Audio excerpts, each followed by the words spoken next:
এবার শোনো, বিনয় কাকাকে কি করেছিল মা হুপ্পাটা? রিমি পিপিকে গল্পটা বলবো? জানো পিপি, বিনয় কাকা যখন গরুর জন্য ওই যে ফ্যান জল নিতে আসে না, মানে ওই গরুর খাবারগুলো দেওয়া থাকে যে বালতির মধ্যে, এবার সেই বালতিটা নিতে এসেছিল। এবার কি হচ্ছে, দিয়ে বিনয় কাকাকে হুপ্পা এসে না খুব জোরে আঁচড় কেটে দিয়েছে। বিনয় কাকার তো খুব শরীর খারাপ, বিনয় কাকা এখন ঘুমোচ্ছে।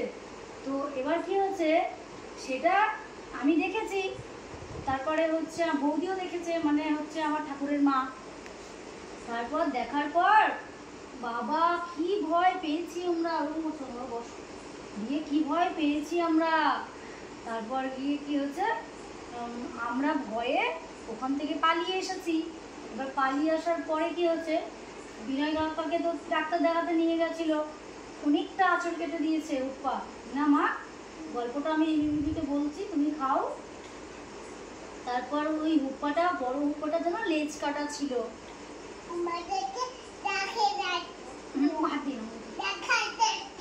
হ্যাঁ মা, দাঁড়াও মুখটা মুছিয়ে দিই, মুখটা মুছিয়ে দিই। তারপর কি হয়েছিল জানো পিপি?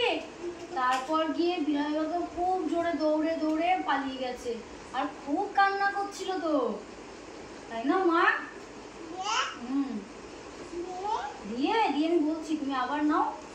তারপর তারপর তো বিনয় কাকা ওই যে বালতিটা নিয়ে, ফ্যান জলের বালতি নিয়ে খুব জোরে দৌড়েছে, আর হুপ্পাও তাড়া দিয়েছে বিনয় কাকাকে। বাবা সে কি ভয় কাকায়ের, কাকাই খুব ভয় পেয়েছিল।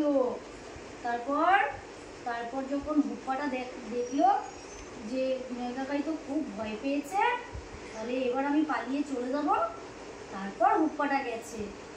হুপ্পাটার আবার লেজ কাটা ছিল জানো মা। বাবা আমিও খুব ভয় পেয়েছিলাম দেখে। তারপর তো আমি তখন আরাধ্যাকে বললাম, মা জানো, যারা ছোট মানুষ, যারা দুষ্টুমি করে, যারা তো খেতে চায় না, তাদেরকেও হুপ্পা ধরে নেয়। কিন্তু আমার মা তো খুবই গুড গার্ল, আমার মা তো দুষ্টু করে না খাওয়ার সময়, আমার মা খুব দুষ্টু করে না, খুবই ভালো মেয়ে, খেয়েও নেয় আমার ঠাকুর। দেখলে রিমি বিবি, আমার মা ফার্স্ট হবে।